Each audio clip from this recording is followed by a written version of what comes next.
जलवायु परिवर्तन से लड़ाई में ग्लोबल साउथ के हितों से समझौता नहीं होना चाहिए, दुबई में बोले पीएम मोदी।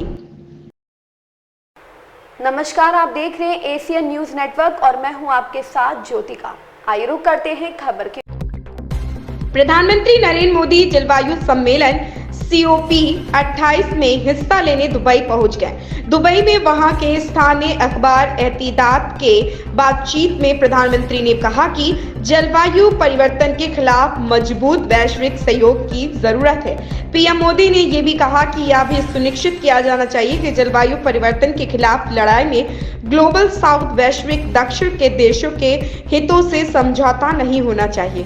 ग्लोबल साउथ के हितों से समझौता नहीं। दुबई के अखबार के साथ बातचीत में पीएम मोदी ने भी कहा कि भारत अकेला ऐसा देश है जिसने नेशनल डिटरमाइंड कंट्रीब्यूशन के अपने लक्ष्य को पूरा किया।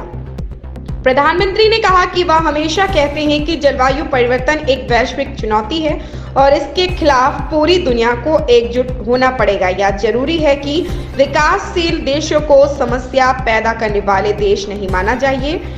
विकासशील देश भी समस्या को सुलझाने में योगदान करना चाहते हैं, लेकिन उन्हें वित्तीय और तकनीकी मदद दिए बिना यह संभव नहीं है। यही वजह है कि मैंने हमेशा इस बात की वकालत की है कि जलवायु परिवर्तन से निपटने के लिए वित्तीय और तकनीक के ट्रांसफर के लिए वैश्विक सहयोग बेहद जरूरी है।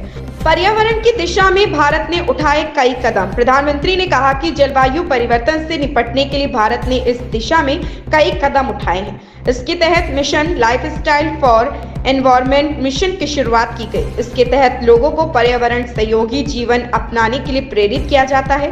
प्रधानमंत्री ने यह भी बताया कि भारत ने पर्यावरण को देखते हुए ही जनवरी 2023 में नेशनल ग्रीन हाइड्रोजन मिशन की शुरुआत की। इसके तहत ग्रीन हाइड्रोजन के उत्पादन और इसके इस्तेमाल के साथ ही इसके निर्यात के लिए भारत को ग्लोबल हब बनाने की योजना है। पीएम मोदी ने एहतियात से बातचीत में कहा कि भारत का लक्ष्य है कि 2030 तक देश में ग्रीन हाइड्रोजन के उत्पादन को 5 MMTPA तक ले जाया जाएगा। हालांकि इसके लिए करीब $100 अरब के निवेश की जरूरत होगी। जलवायु परिवर्तन के खिलाफ भारत की 5 प्रतिबद्धताएं। प्रधानमंत्री मोदी ने बताया कि COP27 के सम्मेलन के दौरान मैंने जलवायु परिवर्तन से निपटने के लिए पंचामृत नाम से भारत की 5 महत्वाकांक्षी प्रतिबद्धताएं बताई थी, जिनमें 2030 तक 500 गीगावाट तक गैर जीवाश्म ईंधन की क्षमता तक पहुंचना, साल 2030 तक भारत की ऊर्जा जरूरतों का 50% अक्षय ऊर्जा से प्राप्त करना, कार्बन उत्सर्जन को 2030 तक 1 अरब टन तक सीमित करना, साल 2030 तक कार्बन आधारित अर्थव्यवस्था को 45% तक कम करना और साल 2070 तक कार्बन उत्सर्जन शून्य करना।